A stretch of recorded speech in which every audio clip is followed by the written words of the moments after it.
We don't see too often. Bill Ritchie, our favourite instrument repairer. Howard Blight's here for about the second time ever. Harvey Goddess and a few others. It must have taken something fairly special to get Bob Blackwell out of the back bar. The back bar's empty and Bob's out here, so it's certainly something else.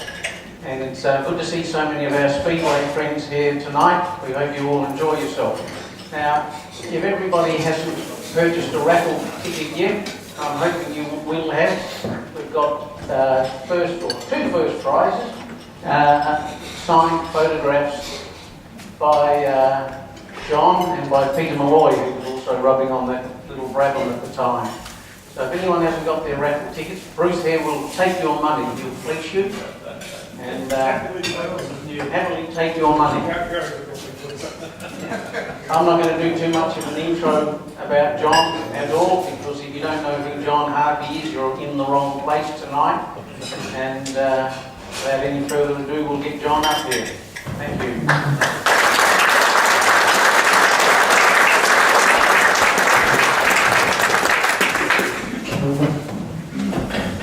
Thanks, Gary. Ladies and gentlemen, quite a nice crowd, and I'm glad to see you all here just to, having me obviously, enjoying it, to listen to what I have to say. First, I'd like to say that when I was first asked to come up here, I sort of thought about it, and I agreed. I had a call from Peter Malloy I hadn't spoken to for quite some time, and when I realised that Peter was in the club, I said, yes, I'll be there. So Peter had a lot to do with coming tonight. But, nevertheless, I also hadn't realised that it was this club. And when I realised it was this club, I said, oh, I'm really happy that I said, yes, I'll come up. So it's fantastic to be here amongst you guys. I mean, I did some historic racing, as you know, a few years ago with Robert Hands, and we always enjoyed it, and enjoyed the association with all you guys when you came down to Victoria when we went to New South Wales. However, having said that, my career has been very, very long. I guess I'm one of the lucky ones to have survived, and particularly in the early days on the Speedway. But the time that I have tonight, not enough time to talk about the whole career, because just in the Speedway alone, I reckon I probably did about, I don't actually count it up now to think about it, 400 or 500 races, maybe more, over a period of 5 years. A lot of things happened in those years.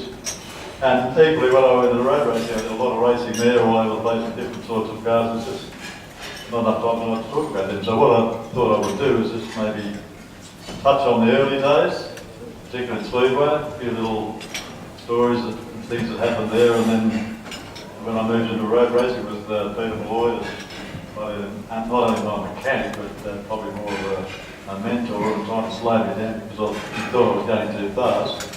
And I thought I wasn't going fast enough, so that was a bit of a problem. But it worked out okay in the end. A couple of people said, you're originally from Sydney, weren't you? And I said, yeah, I was. So, just for the record, ladies and gentlemen, I was born in Sydney in 1938, in Stanmore. And I lived there till 1960 when I was married. And we moved to Melbourne in about 1970.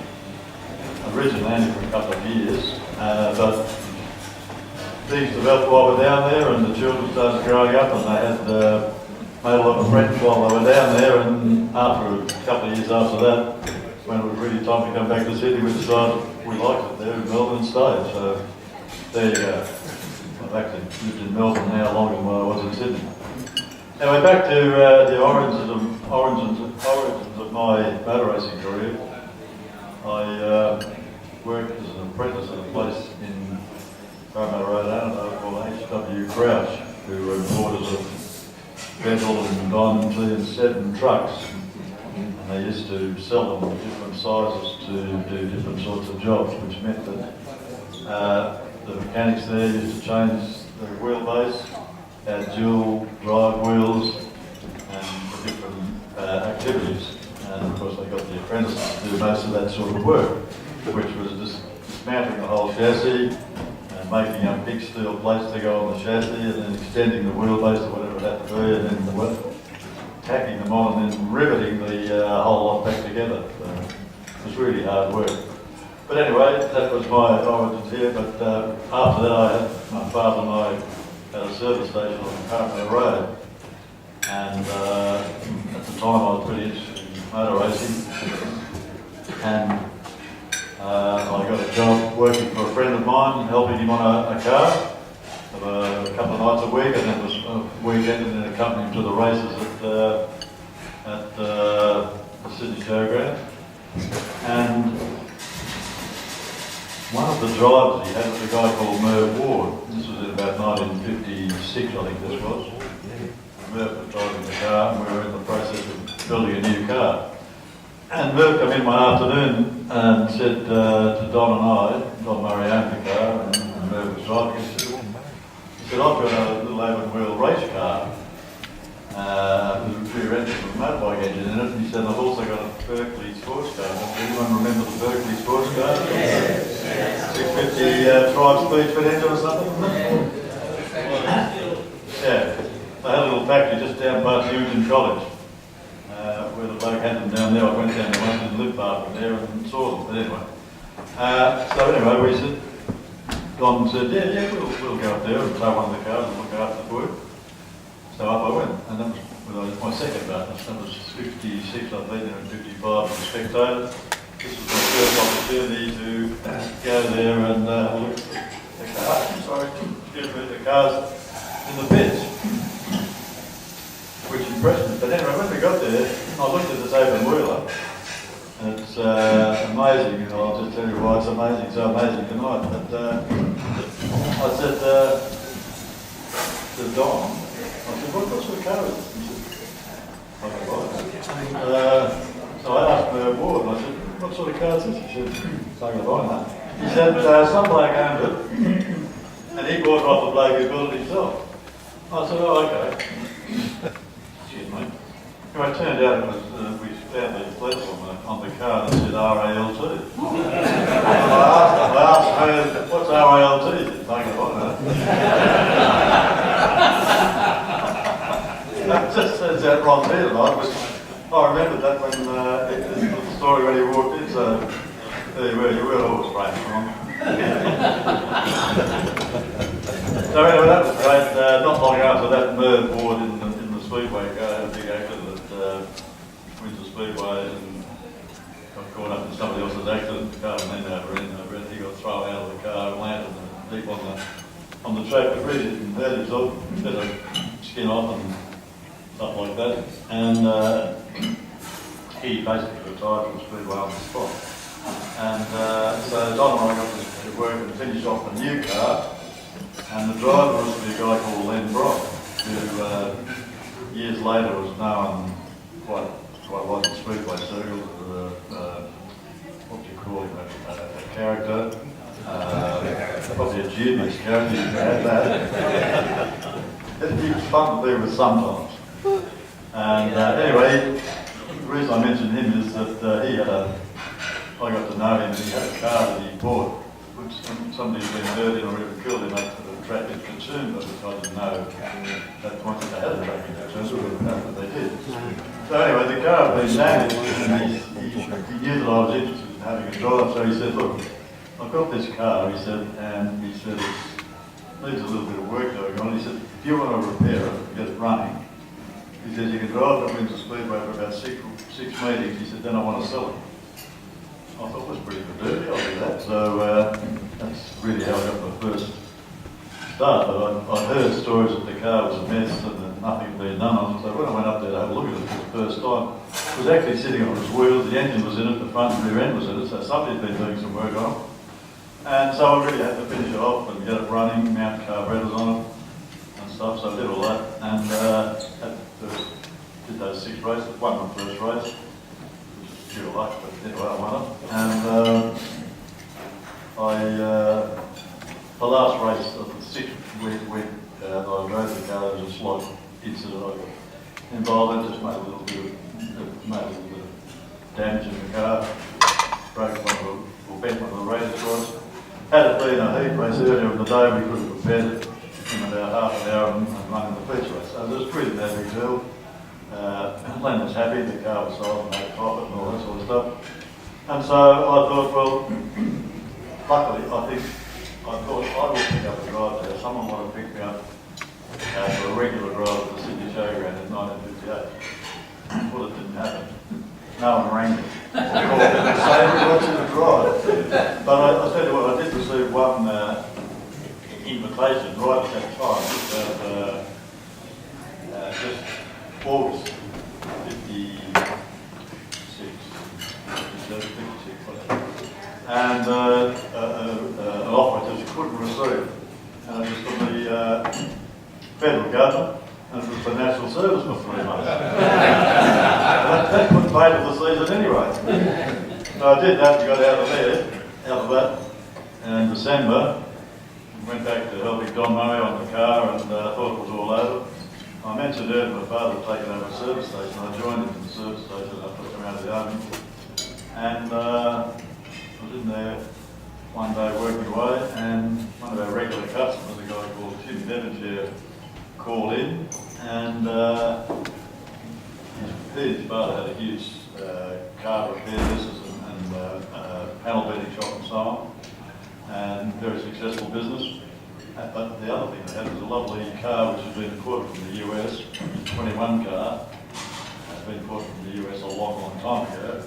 Had a whole engine in it. It was a pretty tidy car, and it went pretty well. It wasn't a top car, but it was, midfield runner, and a good driver, maybe a little bit better. So he walked in, he said to me, Basil, you were aware our regular drivers left us? And I said, no, I wasn't aware of that. He said, well, he has anyway. And he said, I heard you did okay at Windsor last season. He said, we want to put you in the 21 car. Would you be interested in driving? And I said, permanently? And he said, yeah. I said, okay, yeah, I'd do that. I'd love to, yeah. I said, one condition, I want to do the Westmead winter season first before I go to the showground. Yep, we'll do that. So it all happened in about 5 minutes, and ended up in that car. And that was really where I really got a good start there. And I wanted to go to the showground straight after Windsor, but as it turned out, it was a stupid ambition because it wouldn't have been a good idea. So it was really good to have the season at the winter season at Westmead and then go to the showground. And we did pretty well all along at Westmead and at the Sydney Showground. And in fact, the first season at the showground, I won the New South Wales Championship, which was the first of 3 on the trot, and sort of made a little bit of a name for myself, and was sort of making progress. But I'm not going to talk about me all the time. There were some funny things happened at the Sydney Showground, and one I'll tell you about. It was a couple of years later, I was driving, I think, one of my father-in-law's office, and I was come from the back of the field this night, and I caught up to a guy he'd been midfield runner, but you could just see that the guy was capable of going quick, but his car just wasn't quite that good. Anyway, his name was Bob Holt, and in the feature race I followed, I caught him, because he was a midfield starter, I was a back marker. I caught him and I just couldn't get around him, and that was a bit of an embarrassment because the Offie was obviously a better car than what he was driving, and if you were driving the best car, you should be the best driver, and therefore you shouldn't get held up behind this SB Holden engine car, and I was. And it was just one of those things that the track sometimes works for you. Setup's important on third tracks, they're never the same. One Saturday night, one Sunday afternoon, they change during the duration of the race. And a lot has to do with the curator. Sydney Showground had the best curator of all times. Mulligan, one of the this year tonight somewhere. And, but this night I just couldn't get through past him. So in the end, after about 4 or 5 laps, having a shot at him, I could hear behind the back markers coming, they want to get, they're on the queue and they want to get past me. And so I thought turn 3 back straight into turn 3, I reckon I got him there, maybe I could sit down inside. And so I did that. As I said, I was in the office, I had 4-wheel disc brakes, it's not many the other cars did. Jumped on the brakes, I went underneath and I ended up wheel to wheel. He turned in a bit early, anticipating me, which was just a fluke, I guess. And he hit the wall, went up. not that I knew it at the time, but it went up, turned over, and there's a photograph appeared in the Sydney Morning Herald, the Sydney Herald on the Sunday, I think it was, or if not Sunday, on the Monday. The car's about, there's the track there, about that high off the track, pointing down. He was a bit of a country boy, he's a bit of a country boy, and he's wearing a t-shirt, a pair of shorts, and that's all he had on plus his helmet. And he's sitting in the car, like looking down where he's about to land, you know, hit the ground. And he didn't actually get hurt, which was an amazing thing. Well, not that bad, anyway. They decided to take him to St Vincent's Hospital for observation. He actually walked into the ambulance. Well, maybe it was a little bit help, but anyway. So, after the race, I still hadn't seen the accident. Obviously, it all happened behind me, so I just knew it had touched. It happened from time to time. And anyway, this bloke got hurt. I knew him. So, I'm out the back of the pits in the sort of general area after the race, and I'm standing in a bit of a crowd of people, and just so happens there's a friend of mine standing beside him. His name is Carlo Machine. Carlo was the middleweight with that champion in Australia, and I look down and I see the whole crew coming towards me, and they don't look happy, I can tell you. So Carlo sort of got sense that something was wrong while I was looking, and sort of pushed back. I said, "Oh, I had a bit of trouble out there, you know." Yeah. I said, "That's the whole crew, heading straight for me." So he said, "Oh, is that right?" They just turned around there. As they walk out, he just put their whole thing. Oh, that's good. Look at it. You know, looking at those, you know, you're scared of just looking at it. Just put your arms on like that. Come up to be like this. And that was the last I saw of him. However, I didn't really see much after that, Bob Holt.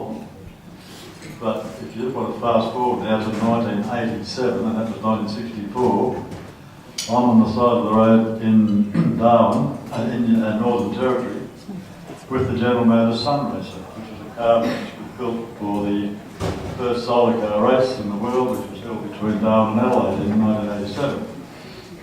I went to the US and did 3 months or 4 months of development for that car at the proving ground in Arizona, then at Milford and Detroit. Anyway, that's the background. So we unloaded the car on the way to Darwin. We were doing a couple of test runs, whatever, and we're in the process of doing that. And it's parked on the side of the road. I got out of it. The technicians, engineers, scientists are all looking at whatever they're looking at. And this gravel truck goes past, or maybe it's a petrol tank, and so it pulls over, pulls up. I just looked up the road a bit, the bloke steps out, backs down and sort of a little ladder and starts walking toward the car.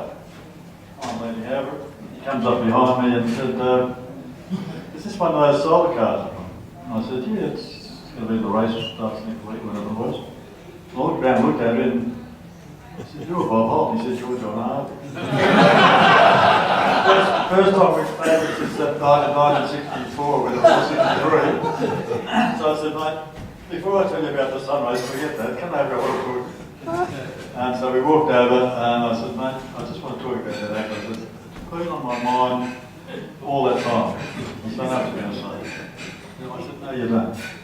I said, "I didn't do that deliberately." I said, "You just had your car working so well that night, I couldn't get past it. And I just figured that the only weak point you had was turn 3. That's what I did." And we hit.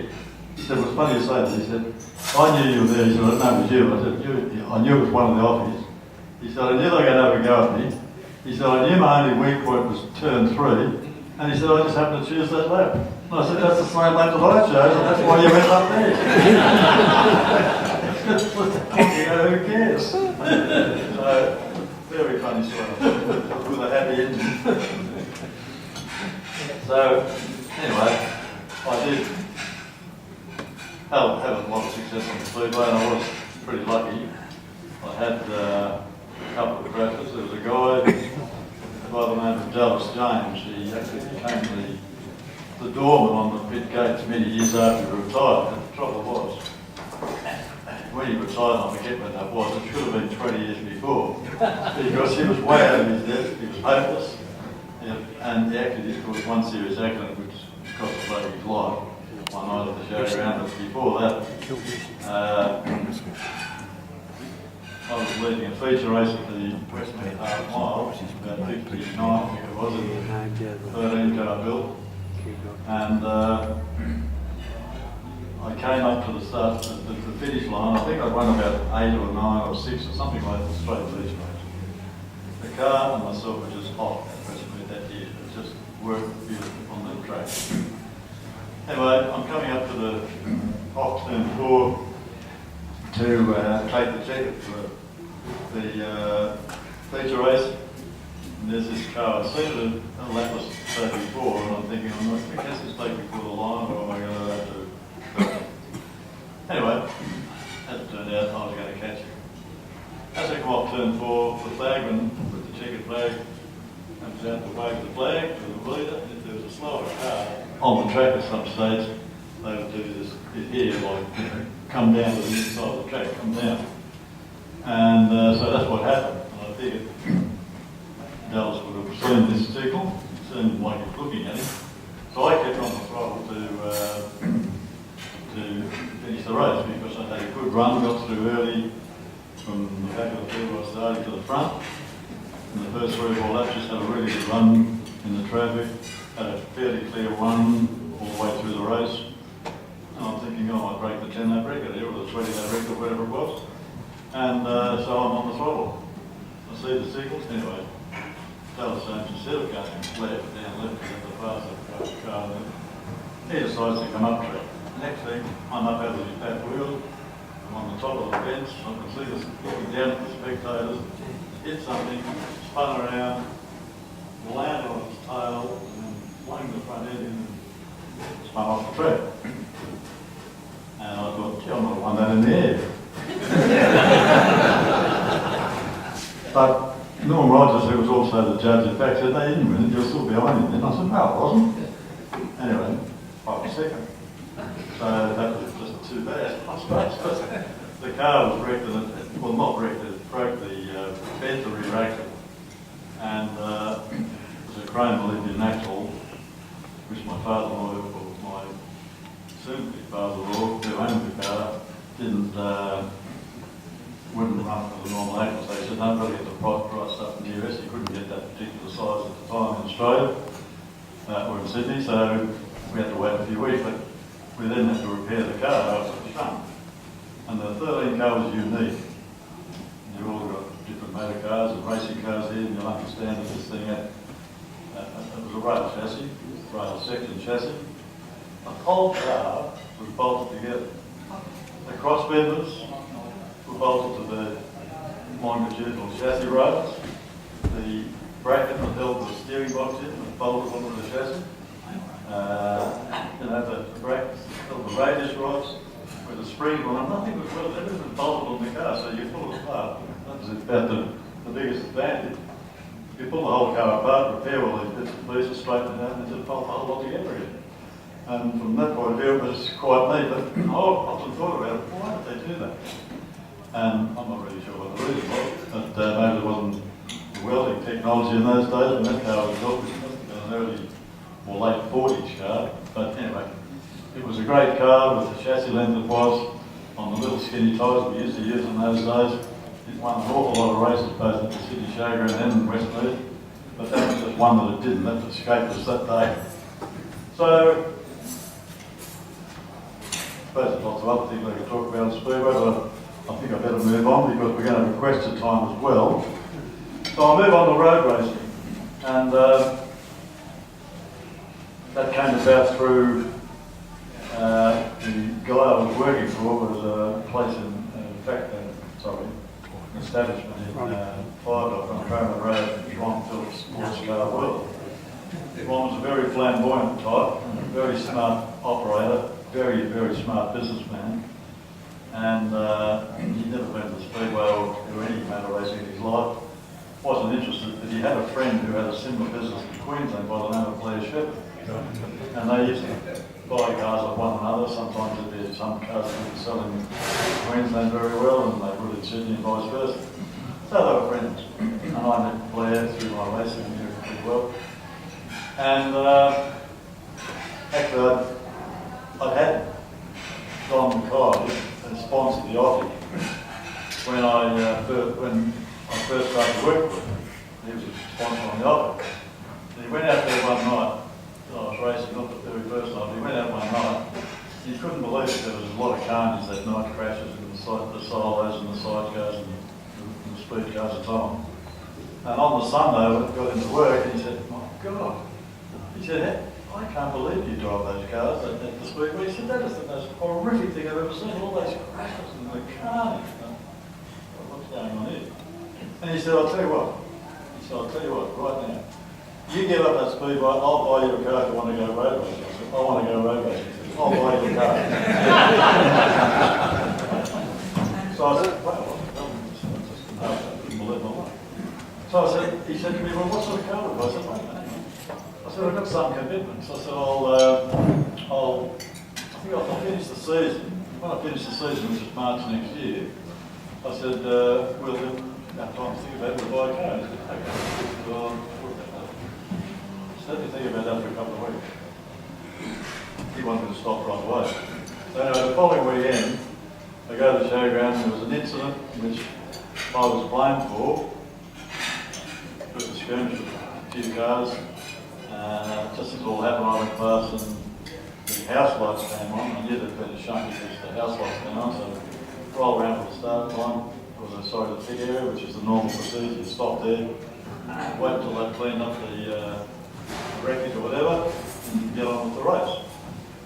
And while I'm sitting in the car, and I've called for some new throwaway goggles, I hear this announcement of the PA saying, "Oh, John Harvey will take no further, make no further progress into tonight's race."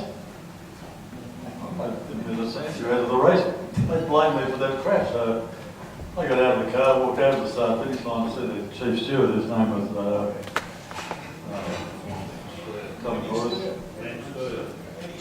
Lenny Steele. And that's right. Thanks, Bill. And I wanted to chat with him. Somebody went up into the enclosure and the little tower thing they had there for the start and finish and said, told him I was waiting to see him. He sent a message back saying, "Tell him I'm busy. He'll have to wait." So I said, "I'll wait." So I sat there and stood there and they completed the feature race. Eventually, he came down and he said, "Okay." He said, "Before you open your mouth," he said, "I'm not going to change your mind. I know what I saw, and I saw what I saw. You are out, and that's that. And you'll take no further action tonight." And he said, "If you want to give me any treat," he said, "I'll knock you out for next week too, or maybe the next week after." And I thought, well, Angie, at least give me a chance to say something instead of hitting with that. So I said, "All right, then, that's fine." I said, "Just one thing I want to tell you. I said, I'm sick of your bloody kangaroo course that you run here, and the way you run the show." And I said, "I just also want to let you know I'm not going to be back here next week. I'm out of there. See you later." And he said, "I know you'll be back next week." I said, "Oh yeah, why's that?" He said, "Well," he said, "next week's the New South Wales Championship, right?" I said, "Yes." And he said, "You won it 3 times, right?" "Yes." And he said, "You want to win it the 4th time, there's a pretty good chance you could win it." He said, "Then you're the only bloke that's ever done it." I said, "Len, I couldn't care less. See you later." And I walked out of the speedway. My father-in-law wasn't too happy. The future father-in-law at that time, he wasn't too happy. But, he had the best car, he could choose the best driver, so it really wasn't a big deal. So I went to see Ron the next day at work, and I said, "Ron, tell him what happened." He said, "Oh, good. What will we buy?" I'm in the room 5 days. "Why'd you buy a Mini? They're pretty quick. That's not a bad idea." So we said, "All right, we'll buy a Mini." Right. We can get Brian Foley, he's in that business, he can hold up for us. Okay. So we looked up the Sydney Moor Hill sometime during the week, or maybe on the next Friday night. We found this Austin Cooper S for sale. Not a Morris, an Austin Cooper S. White. Sorry? White. White? Car was white and bullet. Oh, was it? But anyway, there's someone on the North Shore And anyway, we bought the car and took it over to Brian Foley Motors at Carringbar, I think it was. Carringbar, out that way.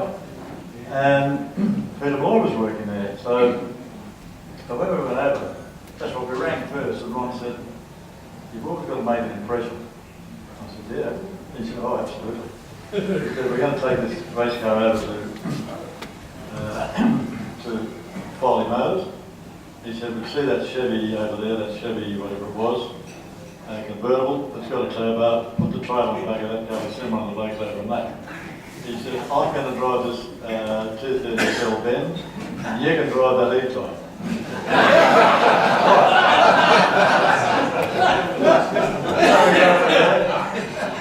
Foley sitting in the office, and Ron was always a bit of a show-off. So push up the street, there's Brian Foley Motors there, so he just does a handbrake turn in the E-Type, round the middle of the road, straight into the driveway, pulls up the steps out, and then in drives the Chevy behind with the race car in the back, and I pull up and whatever I was driving. And wow, so Foles is impressed, I guess. Anyway, we left the car there, Ron said, "I just wanted it as fast as that one." And that was Ron's car. Brian's car. I want it as fast as that. I don't mind how much it costs, but it better be exactly the same. Brian got the message. Peter did the work, and it was just as it was supposed to be. It was pretty quick, and we were pretty happy with it, and went fast. Anyway, after a few races, Ron said, "They're doing a good job over there with Polish." And I said, "Yeah, I think so. The car's really good." He said, "But they're costing a bloody fortune." He said, "There's got to be a better way." And I said, "Well, I don't know what that is." He said, "Well, I do." He said, "I've got to get people working for me." He said, "I'm paying well, but it won't cost as much as what I'm paying now." So anyway, cut a long story short, Peter came to work for us, and that's where the whole deal started as far as I was concerned at that point. And both Peter and I were keen to get an open wheeler, but first things first, we had to beat Peter Manton at the minutes, which was going to be no easy chore. But we had a few shots at him, we got close. Peter was working on the car, changing this, changing that. We'd go out and test, little improvement, that might be enough. But Peter's going to be hard to beat, no question about it. So the next thing that happens in the whole process is all of a sudden Peter Manton was about 2.5 seconds faster than anybody on any track. And he's smoking the tyres, and it was obvious that he got a limited slip tip. But you can't buy a limited slip tip from any of those days over the counter. The only way you can get them is if you're a works driver, because John Cooper's making them, or organised to make them. So Manton's got them, and we haven't. So what are we going to do? In those days, Ron used to sometimes go down to the Motorist Club, which was in George Street, just down from the theatre there, and just down from the town hall. All of the motor people, motor industry people used to meet there. We went down there one Friday night for a drink, and Ron had a friend by the name of Bruce Abernathy, who's been, he was in New Zealand, but he'd been living in the UK for many years before the war, the Second World War and after. And I think at one stage he was a solo motorcycle racer. I think he'd been World Speedway champion back in the 50s sometime, early 50s, and he was now retired living in Sydney. He was a friend of Ron's and funny bloke, good guy, having a night with a few drinks, always got lots of stories to tell. Anyway, he's sitting there listening to us talking, we're talking about this limited slip tip, and we had tried with BMC, Peter had tried with BMC, we tried dealers, we tried anyone we can to get a limited slip tip, and it just was going nowhere. We were just stonewalled, even made some communication with BMC in the UK, didn't want to know.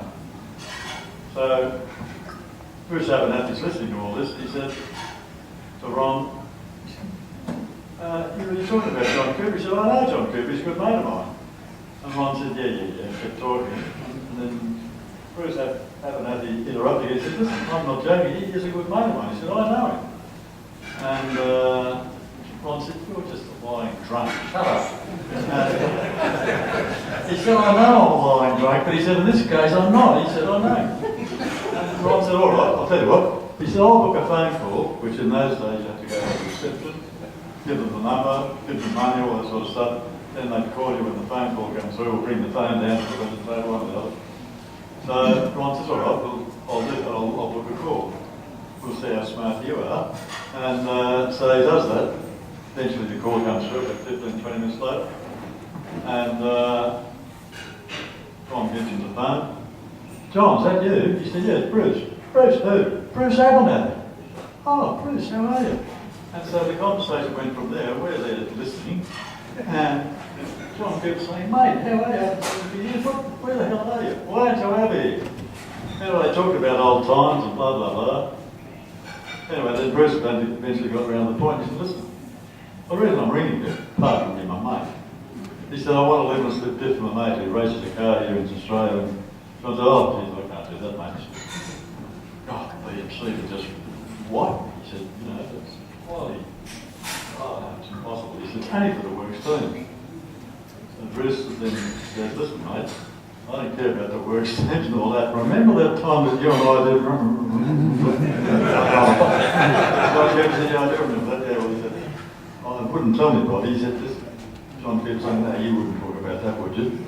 Anyway, they're laughing again and having a great old conversation. In the end, John Cooper says to Bruce, what's the address, mate? I'll send you over those limits of debt, no worries. Here's a call. And so he passed it on to Ron and had a quick chat. He said, put me back on to Bruce. So he said, okay, deal done. He sent the debt. It arrived a couple of weeks later or whatever. And Ron paid him, but it was the only time that, according to Bruce, that John had accepted a deal like that without Bruce being paid. Because Bruce said, I'll guarantee you you'll pay. Which he did, there was never any problem, he wouldn't. Anyway, that's how we got the limited slip debt. Then the trick was Peter fitted it. Then we went out and tested it, but Peter made sure that, he said, don't do a full lap using the limited slip debt. He said, because someone will wake up. He said, we want to surprise them. So he said, just do half a lap around a couple of bends and make sure you reckon it works all right, you can handle it all right. And we did that, I think, at Warren Park and maybe the short circuit at Warwick Farm. And then we were basically ready for man. I forget where we first met him, but we met him. I don't know if we beat him the first time, but the second time we did. And then we beat him, and we beat him.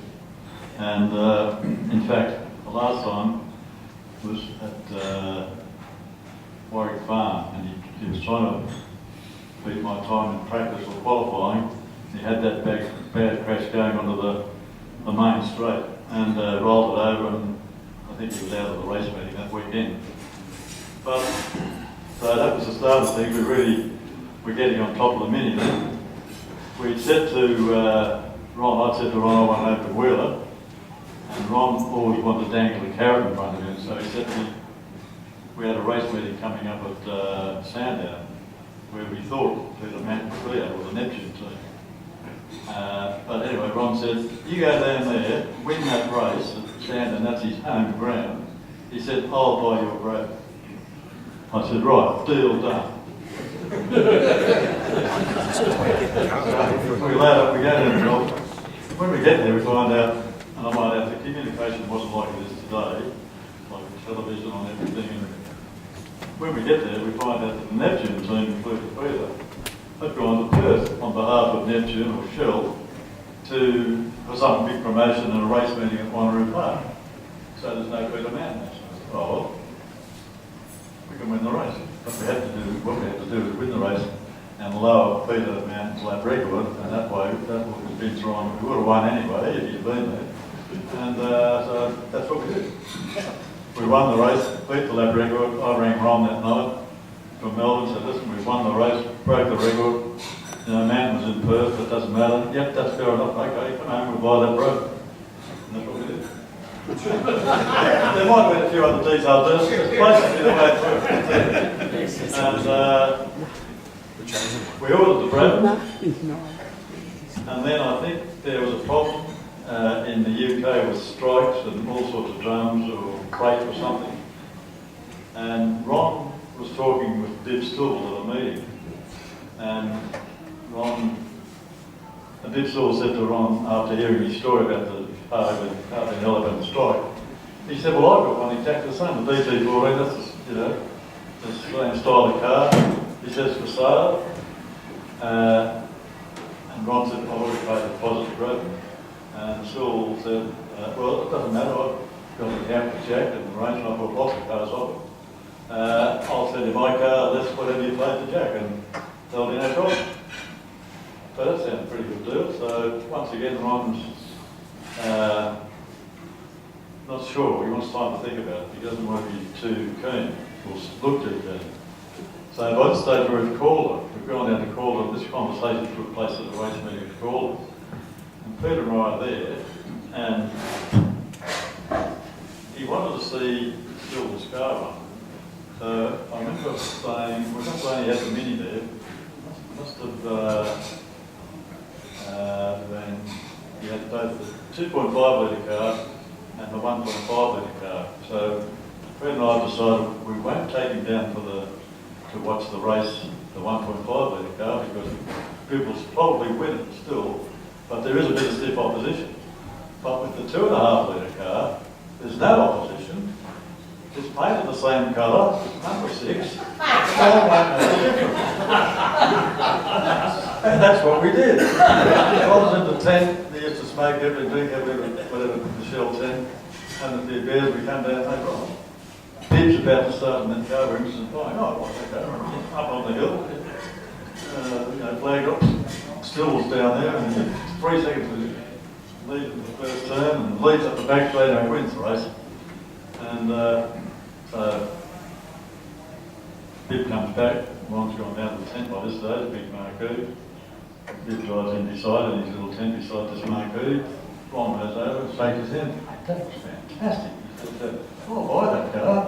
And Dib said, okay.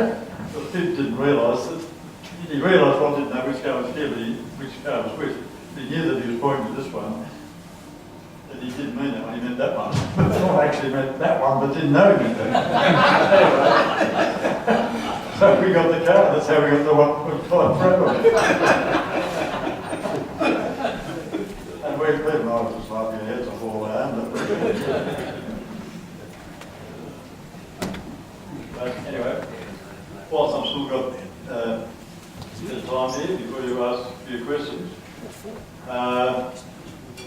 The rest of that year, I remember when I first spoke to Peter about coming here tonight, and we talked about our time together with Ron Phillips and so on, and he said, oh gee, we really had a bad time with that car. Me and Brad, when we put the 2.5 in it, in 67, put the Repco engine in, and I've got to say those early Repco engines were absolute dogs. And I mean, we had so many blow-ups, and Ron was paying the bills.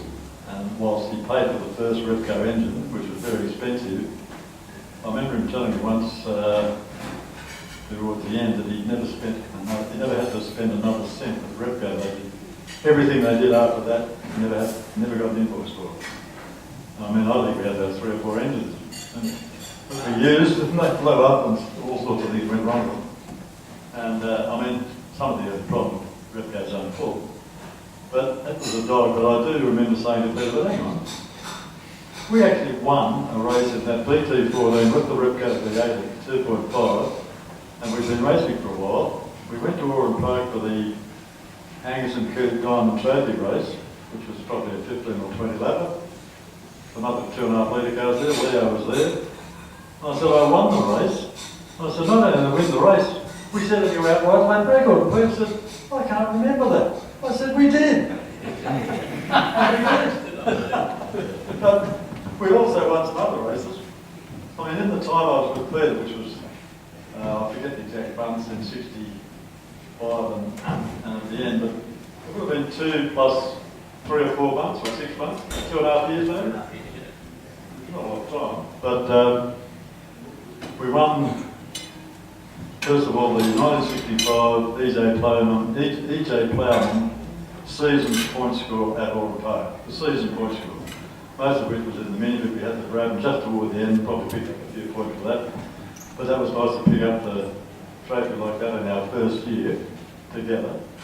Then in '66, we were second in the Gold Star with the Bratton, 1.5, because they run the 1.5 litre championship and the Gold Star in conjunction with each other. It was to boost the fields. And so we got out by points on some of the races. And in fact, we got a free kick at Malabar when the 2.5 litre guys boycotted the race meeting over the starting money or travelling money or something. But we had to go to big penny shop with the 1.5 championships, but we also won the race outright, so we got the 9 Gold Star points. But at the end of the year, the 1.5 litre car, we still finished second to Spencer in that Gold Star that year, which was and won the 1.5 litre championship, which was a bit of a achievement for us. In fact, it was huge. Then we did a race meeting at Warwick Farm. It wasn't a major race at anything apart from a 10 or 15 lap touring car race, which Pete Gagan was there with his Mustang, Bob James was there with his Mustang, Brian Foley in a Mustang, in a Mini, and a couple of others I'll get. But anyway, we started off, Pete took the lead as usual. Bob James was in second place, holding up both myself and Brian Foley. I got past Bob fairly quickly. I think Brian was a lap later or 2 laps later. And it took me about another 5 laps to catch Pete Gagan. I caught him, but then the next one thing catching, another thing passing. So I was all over him like, I was all over him, right? And all was and he'd get away down the straight. And Pete was sort of playing with me a bit, but in the end his tyre started to go, and all of a sudden he started getting serious because I was still that far behind. This is what the lunar slip did. We both pulled away a little bit from Brian Foley, not much, but a little bit. And anyway, with 4 laps to go, I'm right on his bumper bar, and I tried everything to get past him, but I couldn't. Anyway, we finished. It's a photograph. There was a photograph up there before, about this far behind, at Warwick Farm. After 10 or 12 laps, whatever it was. So anyway, Pete's up there getting the trophy. That was fine. We were in the pit lane there with a few other cars that Pete was rolling there. And then they make the announcement after the presentation to Peter Brock, to Pete Gagan, that JH had broken the outright touring car lap record, which we had done, held by Pete Gagan. So that'll show you how quick the little mini 1310cc was, with the was around Warwick Farm. So that was another feather in the cap for us that year. There were a couple of others, I can't remember what they were, but it wasn't too bad. Anyway, by that stage, Ron's had a fairly bad time with the V8 Repco engine, and not that he had to pay anything to Repco, but just other costs and time, plus the car wasn't performing. Did that day at Oral Park, but we never did work out why that was, but it did. And so he pulled the pin, but I thank him very much, and I was appreciative of the opportunity given me, and think nothing forever, so you move on and go your own way, which I did. And not that I think I've got the time, but I moved on to Bob Jane, and of course kept in touch with Peter. Peter moved on. Had a great career, as we all know, with various drivers and owners, and in all sorts of categories. And to maybe a lesser extent, I did the same thing with Bob. He became his #1 driver, so to speak. He had that many cars, and by the stage of, I think, he'd taken on Calder. So we had to race every weekend. Every time there was a race meeting at Calder, all the cars were out there, plus we were doing national championships and this, that, and the other. It was a very busy time, and I got lots of miles in driving all sorts of cars and testing. One of the better ones I drove in the Bob Jane organisation was the McLaren, that you'd probably all remember, the M6B, which had a 5 litre Repco in it. What you probably don't know is that I had a huge accident in that car at Calder. very early in the piece. I don't know, we might have had one or two races with it, one at Call and one at Sandown or something. It hadn't been in the state at that stage. We're doing some sort of testing. And, no, sorry, it was practice day for one of his race men. And I'll tell you why, because I passed this bloke in a Mark 1 Oxford Sprite.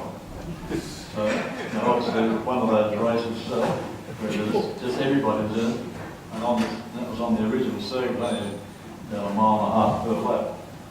We would say that the McLaren was capable of about 270k or, 280k down a little straight there.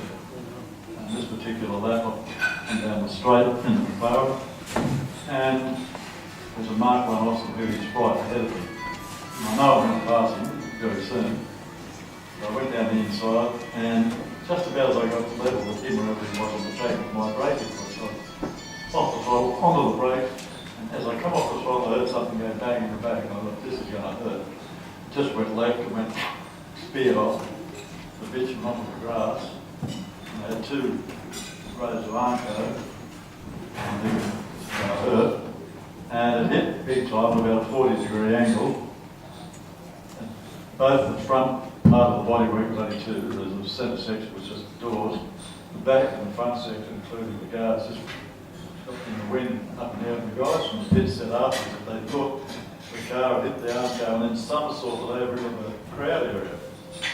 Luckily there was no crowd there anyway, but that's exactly what happened. But it wasn't the car, it was the bodywork. In the dust they thought it was the car. The car just hit the armco and then just slid along, all the way along past the turn 1 and then come to a stop. And I don't know, head pulled in, I always did in those situations. And the car just about come to a stop and put my head on it and I thought, wow, survived that. Jeez, I can't believe it. And then the next thing is smoke, and I thought, oh my God, it's on fire. So I switched everything off, and I just undid the belts to the left out of the car. It wasn't on fire, it was just the water hose that had disconnected in the crash from the radiator, which was the front. And there was a lot of steam around, I thought it was fire. So the car was pretty well damaged, and particularly the tub, which we sent that back to Bruce. Now I'll just finish off before I ask a question on what happened there. It was pretty sad in the end, but that was about 69, early 70. So we sent the tub back to Bruce, and Bob and I went on a trip to the US. We met John Holman from Holman Moody in Los Angeles, and he invited us to go down to his operation in North Carolina. And so we decided that would be a good idea. Bob said you'd like it down there, you'll be really interested in this. So we were called into Indianapolis on the way down to check what was happening there. There's practice going on. Went down to John Holman's place and had a look through that. It was the first time I'd seen, I didn't even know it existed anywhere in the world, an actual assembly line building stock cars. A proper assembly line, like they have at Harvey, but wasn't as big as that, obviously. They were building about 6 cars a day. Lots of stainless steel exhaust system. Really fixed up.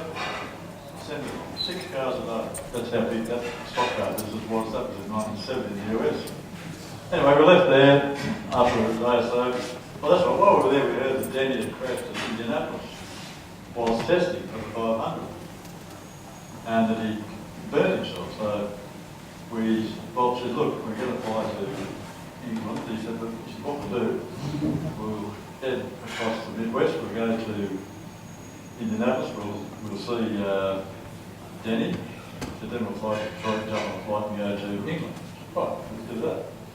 And so we called him there, and that's why Bob said, I wonder what hospital he's in, because there's a few hospitals in Indianapolis. Said, oh, he'll be in Methodist. And he said, what do you mean he'll be in Methodist? How do you know he'll be anywhere? I said, well, I just know, Bob. I said, when we get out, I'll tell you what, we catch a cab, and you just tell him Methodist Hospital, and that's where Danny will be. Of course, that's where he was, because it's where they take all the drivers when they crash. Methodist Hospital, yeah. The problem Anyway, so we met and see Danny, was there by himself, his hands were And what had happened to him, he'd had a fuel fire in the car over pit stop, and he didn't know he had a fire until he was heading up, back straight, and all of a sudden he realised he got a fire because you can't see the methanol fire. And so by the time he gets the thing stopped, his hands with his leather gloves, hooked around steering wheel. He couldn't get them off. He didn't handle the steering wheel, so it was a really big burn. Anyway, they got the fire out pretty quick. It was pretty good in the year of practice, and even in 1970, and they handled it really badly burned, all bandaged up. But he was pleased to see us, and had any visitors that day. And so we left him there and said we'd see him next time around, and flew across to England. And Bob had some business in London that day, and when we were finished, we were flying home that night, but we had to go and see Bruce. So we finally got a cab or whatever, and we were able to see Bruce, and Bruce had just been out testing at Goodwood with the McLaren M7, I think it was. And he was in high spirits, the testing had gone well, and blah, blah, blah. But on that, and one of the things Bob had been doing for the day, he used to go to his tailor and buy a couple of suits, and had all of his measurements. He just choose a colour and material, and ring him up or something. And the bloke said, "Oh yes, Mr. Jones, if you want to come in at 4 o'clock this afternoon, I'll be ready." So we did all our business, we go to the tailor, pick up the 2 suits, put them in the back of the car, go over to Bruce's place. Bruce had come back from Goodwood, all the boys are in the office, they're happy to see Bob because he's a good friend of Bruce's. Blah, blah, blah, blah, blah, all had a good time, talking about testing, blah, blah, blah. And then Bruce said, "Oh, no problem." He said, "I've got to go to the Grosvenor Awards tonight." He said, "I'm getting the top gone." He said, "I've got a suit." Bob said, "I just bought you today, like, you can have one of them." Bob said, "Oh, I couldn't do that." Well, you know, but so he said, "Get 2 suits and you can choose one." He said, "I don't care." He said, "I've got plenty of suits, but I'd just like to buy them off of that." Okay, so I go and get the suit. Bruce said, "Oh, the grey one." Bob and Bruce were about the same size. Short, thick set, stocky, sort of both. So the suit basically fit. So Bob said, "All right, pants, shirt, that's yours." And Bruce said, "Oh, come on, I'll pay you." Bob said, "I won't listen. You'll insult me if you walk in the face. Shut up. Go and get your go to the board and I'll see you later." So we walked out and left them. And we got on the plane back to Sydney and picked up the paper. Bruce dead. So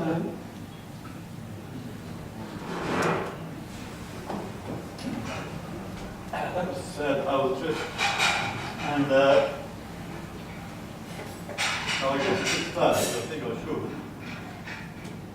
hand over a few questions. There might be some questions about what happened on Speedway, whatever you might want to ask me. I hope nobody else has a question. I'll have got one. Just to start the ball rolling. John, every year in the newspaper is a memorial to Jeff Freeman, who I know is a good friend of all the party. Can you tell me what it is about Jeff and his charisma that is so good that they put a memorial in each year about it? No matter what sort of sport it is, every now and again, there'll be many competitors who are very skillful at the particular sport they play. Sometimes someone comes along that's just got a little bit more than the other bloke. A bit more charisma, a bit more personality, something that just touches people.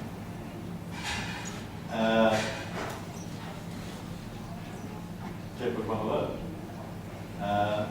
What a lot of people don't know, there was a lot of fans used to come to the Speedway who were Jeff, and Jeff learned signing. He took on himself to do that, so he could communicate with these people, which he did. And I thought that was pretty impressive. So, a lot of people liked it. He was a good mate of mine, but when we became competitors in the same team, I had the 76 off the first, he had the 75 car, which he always considered was not as good as the 76 car. Well, it was. Okay, the 76 car had a couple of little features. His didn't, but at the end of the day, it didn't make that much matter because I used the 76 car a lot. I didn't even touch those features. But anyway, that was Jeff. You know, it had all sides to the person's personality. But that's why it was just a little bit different. He just had that, in some ways, a bit like Peter Brock, he just had that touch with the general public. And they liked it. And that's the way Jeff was. And he was a good bloke. Come on. Right, yeah, here we go. You got any AJ Floyd stories? I beat a lot of I beat some of the Americans when they came out to Australia, particularly in match races. I remember I beat Bob Taslow. It was the first time he'd ever been beaten in match race in Australia.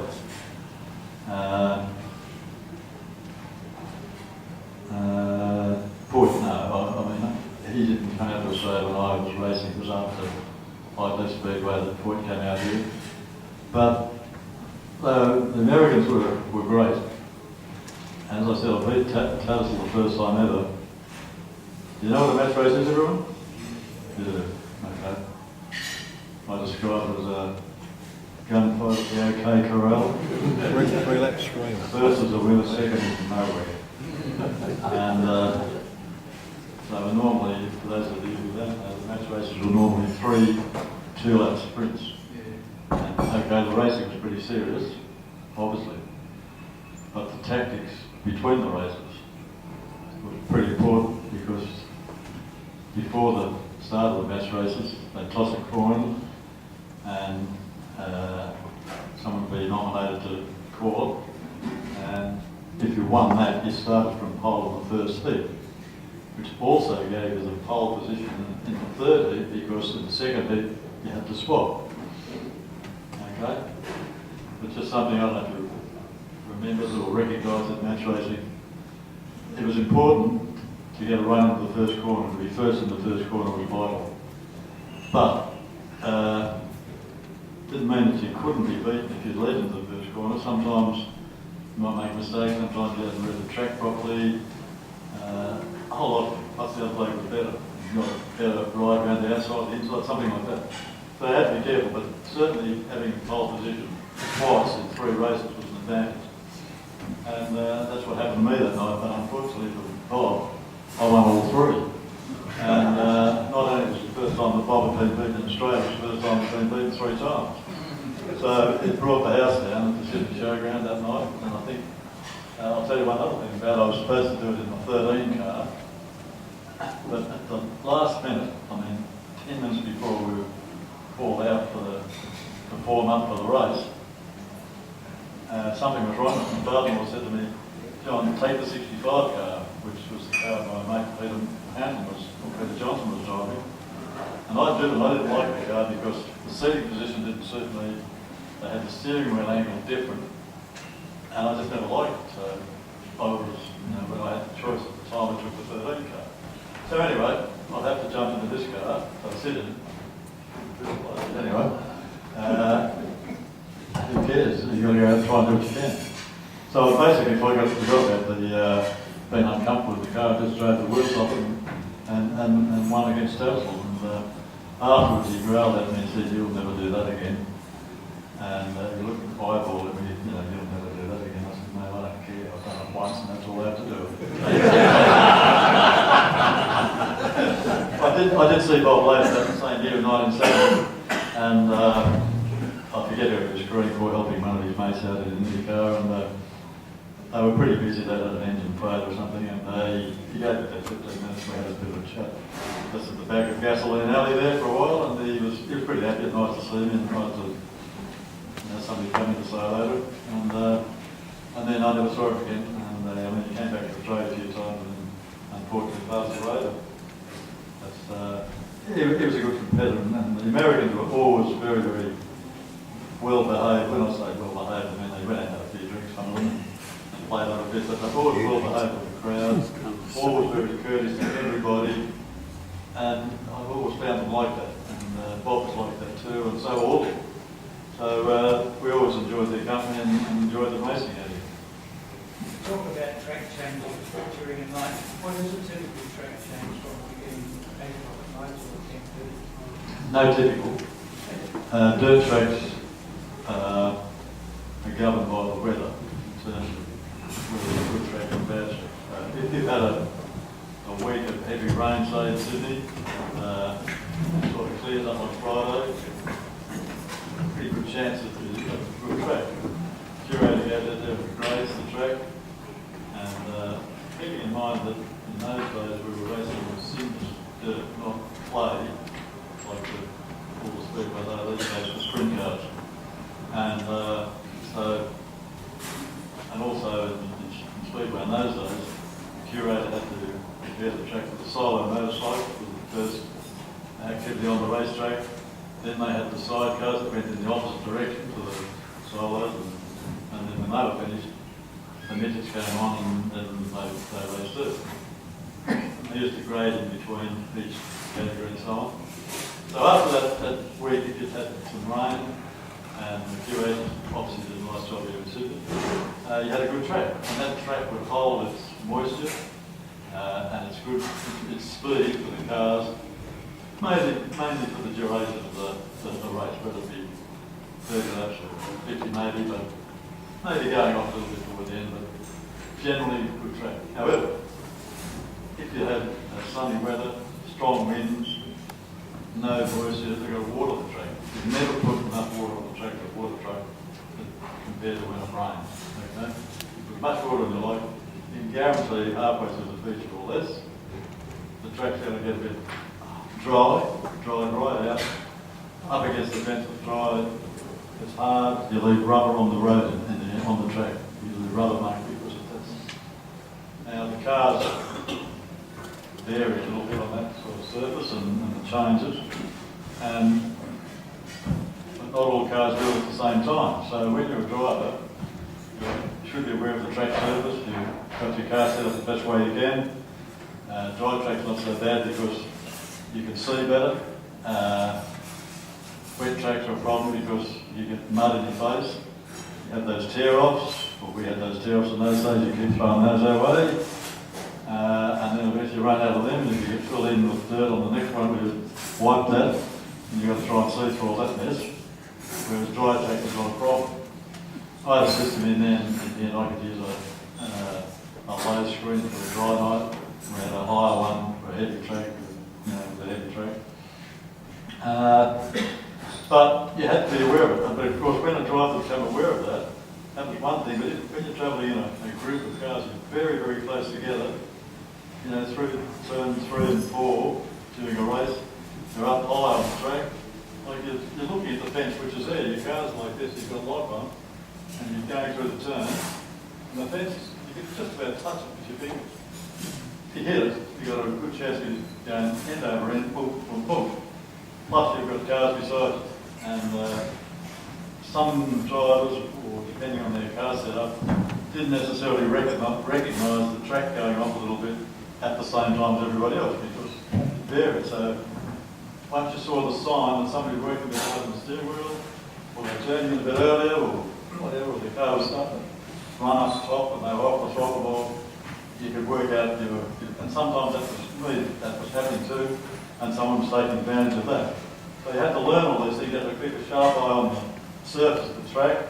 With grip level, you had to feel through your bum and your steering wheel. And sometimes the tracks got that hard they started to rut. And you get a rut sometimes in the track that if you hit sideways as you slide in those days before four-wheel brakes, you had to watch off speed that you gather down the straight. Sydney Showground was different than most of the other tracks, including Westmead. The straights weren't parallel. Turn 3 and 4, turn 1 and 2 had the widest radius, right? Then you come down the back straight, into turn 3, turn 4, that was narrow. So, different tactics, different turning point.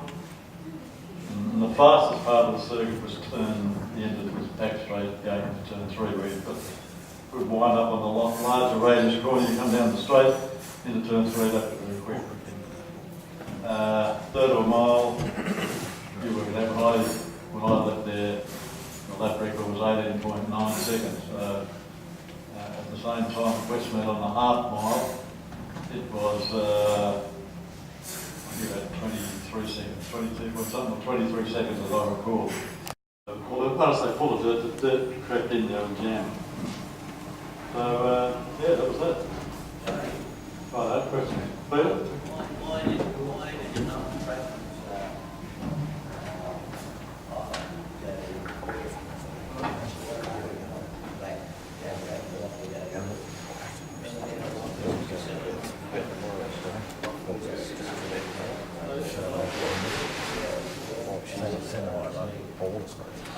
Peter Boyce just asked the question at the end of 67. Jack made an offer for us to go to Europe. And it wasn't, I think, till years later I found out what happened because, I forget now what happened exactly, but the offer that he made wasn't all that flash. In terms of wages. And Peter and I discussed it, and Peter said, stop in. I can't ever do that much. I'm thinking, hey, you've got to start from the beginning. Yeah, bring me a little mail on my page. No, but anyway. So I knocked it back. I thought I could live on that. And nearly complete. So we just forgot about it. But it was years later I found out that it was from Jack direct or somebody close to him that said, well, hang on, that wasn't, yeah, I remember that. That wasn't just not the total package, that was just to work on the car, to drive the car or something, but you could have worked somewhere else, a day job or something. It was all too confusing for me. I don't think it was, anyway, whatever happened, we didn't do it, and by that stage I think I was married, and I hadn't had children, so it must have been in late 66 or 7 or something. Yeah, about then. If I had a couple of children, there's no way I was going to go and live on 4 or 9 months in the UK with children and wife and so on, so... But as it turned out, not long after that, I got an offer, as I said earlier, I got an offer from Bob Jane. I went to work for him, and that was a much better deal. What might have happened if I had gone to Europe, who knows, who cares now, it's too late. I'm happy I stayed. Are there any other questions, ladies and gentlemen? John, you made a couple of references about Dallas Jane. Yep. He did have his good points. Yeah, what were they?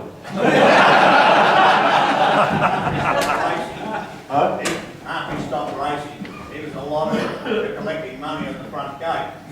That's right, yeah. Yeah, now, did. once you knew Dallas, it was good. You had a car full of 6 people. You'd say, how many people? Well, long neck. Mate, he wouldn't even let us in. Three. Never let us He in. didn't like you. No, well, Jeffro. Were you with Tomo? No, Jeffro, yeah, and Tomo, yeah, but Jeffro used to throw rocks at him. Dallas Jane. But you only get 2 tickets. So we ended up getting those people in. John Sherwood could never ever balance the books. He wanted saying that there was 20,000 people there, and we knew there was 25 because Well, look. no, he did have his good point. Yeah, no, I'll take the point. It just reminded me, when I went to the first night, I think, at the showground, they had a reunion thing there one night. I went up there and I walked down to the pits, and I didn't know anybody around the pits. And I saw this bloke on the gate, and I looked at him, he was stopping people from going in, they all wanted to go in. And I took a second look, and I thought, that's Dallas Jones. That's the white dust coat on, Jim. Oh, yes. And I said, Dallas, how are you? He said, oh, Sean, geez, nice to see you. Oh, blah, blah, blah. I said, look, I haven't got any passes. He said, no, just go in. He said, you're welcome. He said, just come and see me, mention my name. I thought, yeah, it was a nice old bloke, wasn't it?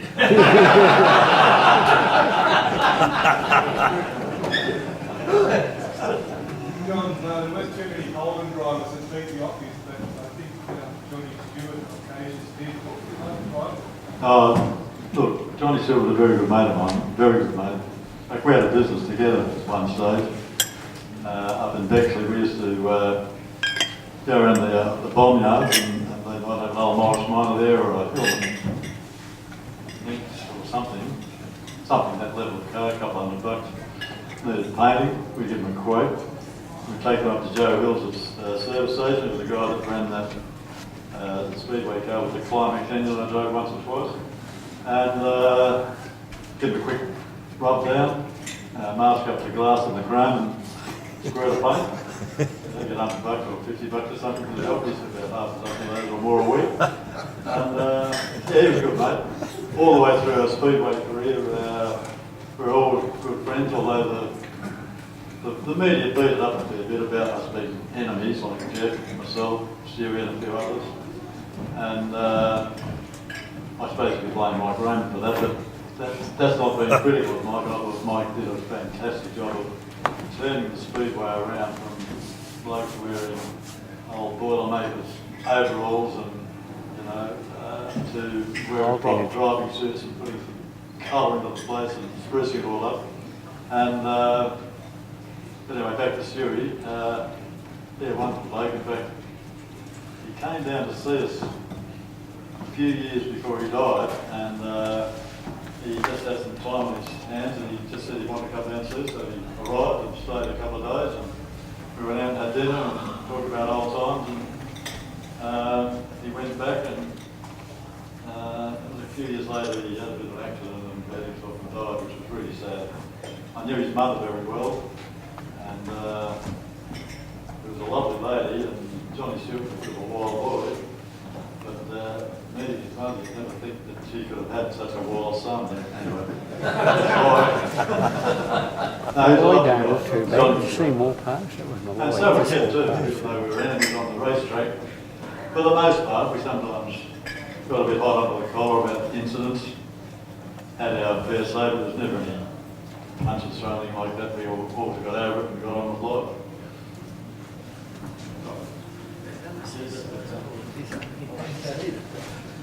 A round of applause.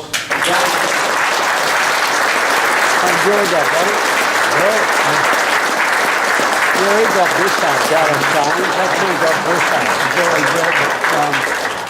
Tony Simmons talked about, or mentioned about AJ Foyt earlier, and John's probably the nearest thing Australia's got to an AJ Foyt, given the various disciplines of racing that he's successfully participated in. So we're delighted to have you here tonight, and thanks for entertaining us. Also, I'd like to thank Brian Darby and Bill Wells for supplying us photographs. Was there someone else saying? That was it. And also our roadie, Dave Williamson, for presenting the show here tonight and getting all that together.